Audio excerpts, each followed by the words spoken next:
LMC casts a wide net over the Sound Shore to bring you local event info, profiles, and conversations. Recorded in the heart of the village in Mamaroneck Cinemas at the studio on the Avenue, LMC Media brings you the LMC Cast Community Profiles. Hello and welcome to LMC Cast Community Profiles. I'm your host, Henley Evans, coming to you from the studio on the Avenue. Today, I'm here with Garret Weston from Larchmont Orthodontics and Underground Vinyl.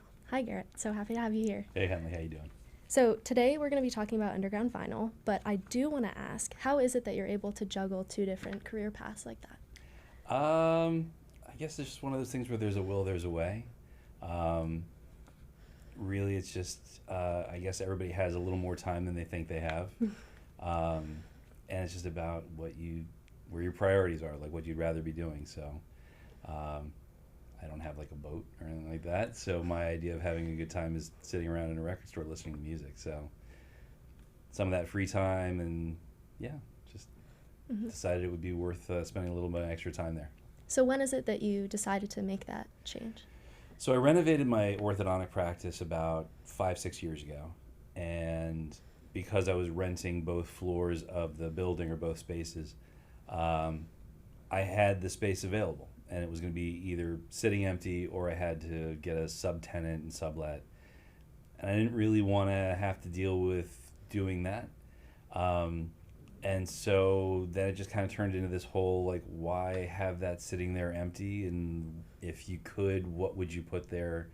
Like the question at the cocktail party, like if you had the space available and you could do anything you want with it, what would you do? So for me, it was like a no-brainer. I was like, all right, I always wanted to work in a record store. I always applied to work at record stores when I was like in high school and college. Never got a job at the record store because I don't know, everybody wanted to stay and work there, and there was never a job that opened up. So I built my own record store so I could work in one as an adult. And what would you say was the biggest challenge you faced when starting the record store? Just, I guess just taking the leap, actually doing it, realizing that, if you want to do something, you can. Just, it takes some time, it takes some effort, maybe a little bit of money, and if it's something you really want to do, then you do it. And I had kicked around the idea for a long time before we actually did it. I mean, the space was sitting there for at least a year until it actually happened. But then I just kind of took the leap. And so, the hardest part of it really was, and I've never owned a record store, and I'd never worked in a record store before, so I had no idea what I was doing. So there was that, too. Mm-hmm. And what were the steps towards renovating that space and making it the record store that it is today? It had been an orthodontic practice, so there were, like, dental chairs in there and, sinks and reception desk and reception room and all this kind of stuff. It was actually quite easy. Just tore everything out of there and just left a bare concrete floor and plain walls and ripped out the drop ceiling. So it just kind of became like a studio like this where and I didn't even do nice floors or rugs or furniture. Well, I did some furniture. And then, just build the bins for the records, and that was it. So, it became very easy to visualize because the idea was just turn it into a plain blank space and then just stick records in it and a checkout counter. And so could you tell me what the difference is between playing a song like on your phone with Bluetooth and all that stuff versus having that actual physical album? Oh, it's completely night and day difference, and I think that's why vinyl is resurging. Streaming music is very convenient, and you have every song with the exception of like some artists that refuse to do streaming. So it's very convenient, but the price of the convenience is the connection to the music and the quality of the music. So when you listen to a record, you're much more connected to it. You have the physical medium, you have the album cover art. It's something like, there are certain things that were just always right and didn't need to be improved upon. The only thing was the inconvenience of records. They're bulky and you can only play them on a record player and you can't take it with you everywhere, and it's very not portable. But outside of the convenience and portability of streaming, the experience of listening to vinyl is always, in my opinion, going to be a superior experience, both in terms of sound quality, for sure, and just what you get from that music. Mhm. And could you tell me, what are your top 3 selling albums right now? Oh, see, wish I had known that one before. I don't know. Off the cuff, I would say, well, I mean, Taylor Swift is enormously popular, so Right. I would have to say it's probably now her 1989, like the Taylor version of 1989 is probably up there at this point, but it would definitely be a Taylor Swift album, would be number one. Interesting enough, because I know the movie's playing right next door.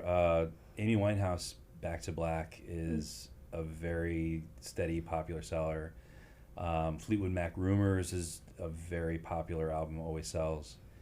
I would say that's probably the ones. If I were to guess, Abbey Road, Beatles' Abbey Road. Mm-hmm. If I were to guess, but I couldn't tell you that's exact, but pretty close. They're definitely in the top 10 for sure, like I would say. And I have a more difficult question for you, but what are your favorite albums? Oh, man, that's like asking which one of my kids is my favorite. It's a tough one because it just really depends on my mood. So I love alternative. I love classic rock.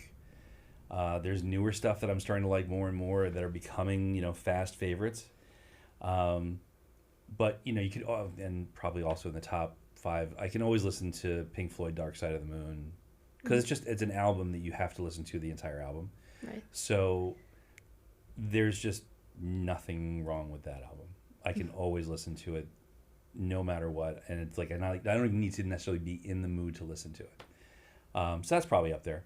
The alternative stuff that I like,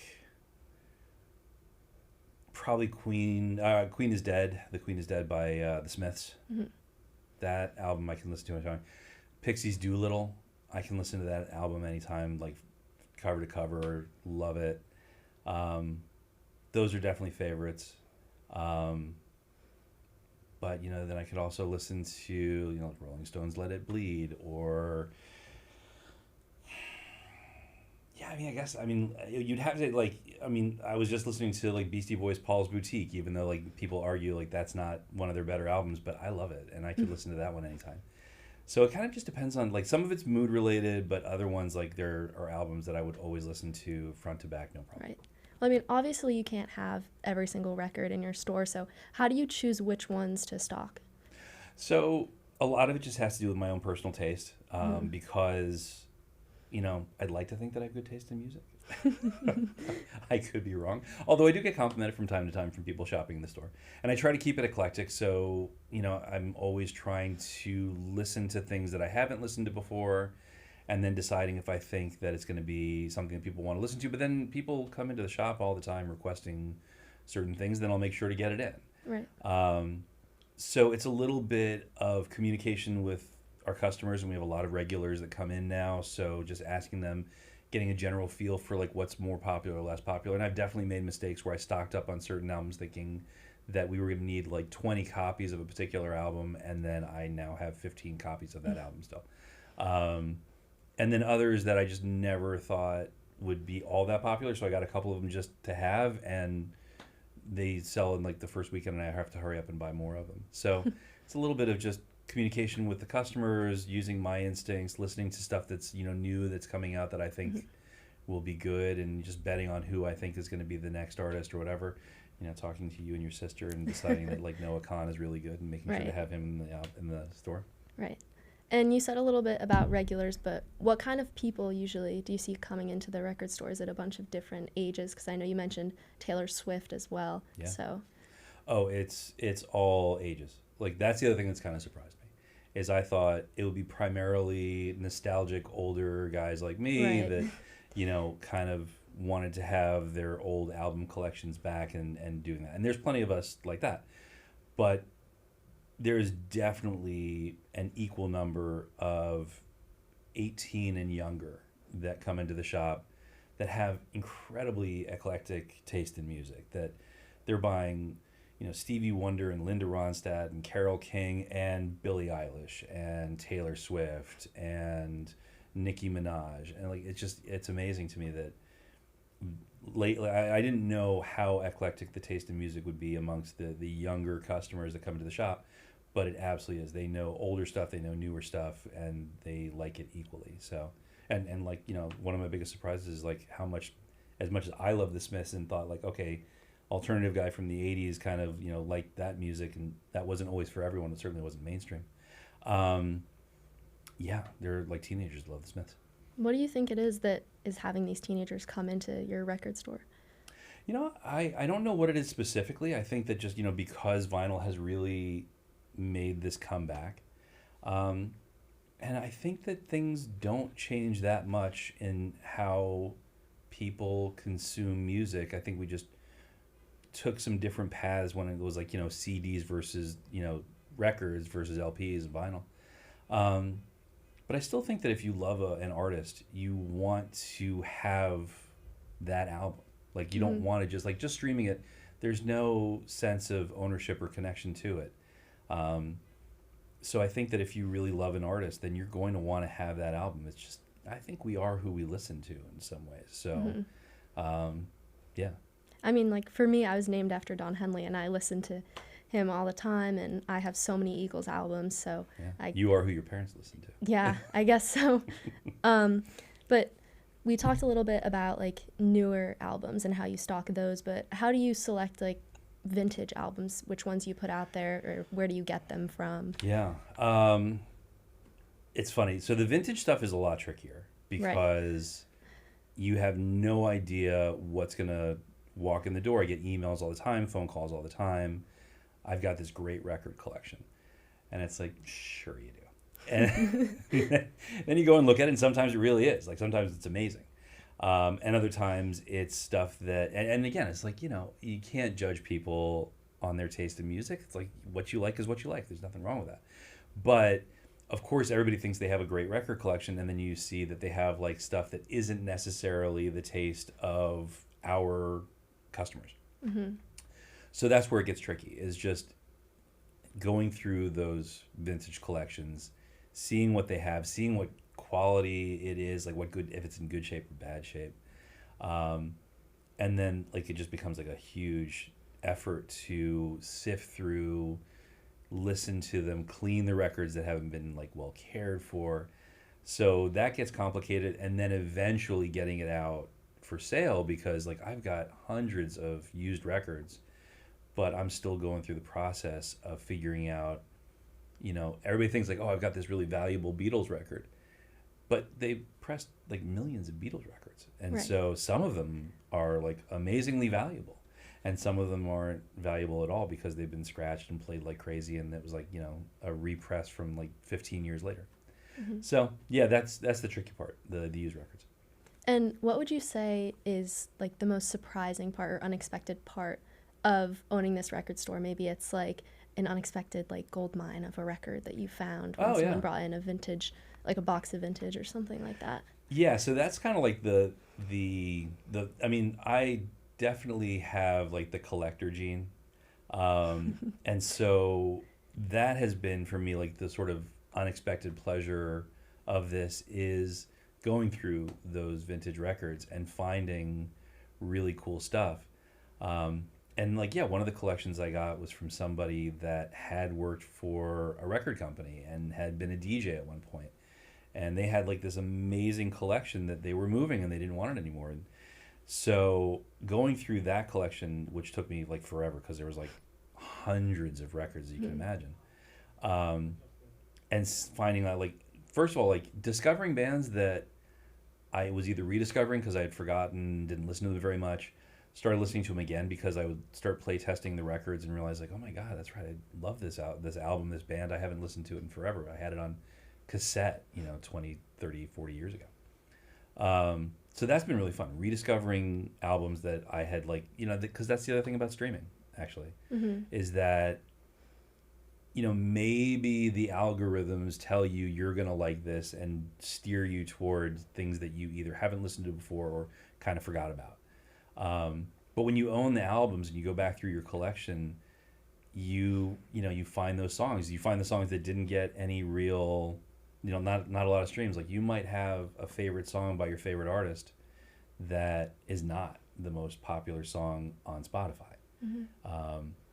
So that's also really cool, is like finding those deep tracks on an album, or finding it on a vintage album that's like really, really cool, or like an unusual pressing of it or whatever. Right. I had that experience. I liked one song on like Abandoned Luncheonette, and I came to you and I asked you for it, and you were like, "Oh, I only have one copy in the shop," or something. Yeah. That's and the then tricky part, I listened to the whole thing, and I was like, I love all of these songs. And originally I only liked one of those songs, and now all of them are my favorites. So, I mean, it's an incredible thing. Right. And that really is the experience of having an album. Is like, you wouldn't, like, Spotify would not, what are the chances you would have gone on Spotify, found that one song, and then decided to listen to the whole album? Which I would definitely encourage people to do, because I think that very few people do that. Right. But then you realize, like, oh wow. And the fun thing about that is that those unusual tracks, those deeper tracks, when you find other people that's their favorite song too, like, those are your people. Like, that's really cool. And what are your future plans for the shop? Do you have any plans of like expansion, or kind of having more records out there? I don't know, just any future plans or goals? Yeah, I mean, the reason I laugh about the expansion is I definitely don't have time to do that, even though, like, maybe in theory, possibly, yeah. But in reality, no. So that's also the tricky part of like what I have in stock, is just like whatever fits within the walls of that one shop, and I can't really go beyond that. So that's the one good problem we've had, is like, once those bins are full, I kind of have to like control myself and not necessarily stock up on a whole bunch of other stuff. Right. So then it's figuring out like what I can keep in the record store, or what I've decided not to reorder for now, or whatever. So yeah, I mean, like, if I could have more space, or if I could have another shop or whatever, that would be fun. But in reality, my plan is just to keep riding the same wave for a while, and maybe when I eventually retire from being an orthodontist, I'll spend more time in the record store, or yeah, I'm not sure which one I start to spend more time in. I'm not sure. And do you guys have any special events at the record store? Anything coming up, or? Nothing coming up specifically, but the other things that we do in the shop is we'll do live music in the shop from time to time, because there's a lot of really talented local musicians, and it's a great little space to play in and do like acoustic sets, and we did one recently. It was really fun. And so yeah, like, that's really what probably will come up like during the like more warmer months and all that, is to maybe have some more live music events going on there. Very cool. Okay, well, those are all the questions that I have for you today. Thank you so much for coming in. Sure. Again, this is LMC Cast Community Profiles. I'm your host, Henley Evans, and I'm with Garret Weston here from Underground Vinyl. Thank you for tuning in. Thank you for listening to the LMC Cast Community Profiles, produced at LMC Media's studio on the Avenue. Visit lmcmedia.org to book your time in this state-of-the-art convenient location, walkable from the Metro North train station on Mamaroneck Avenue. You can also support this nonprofit media center at lmcmedia.org/donate.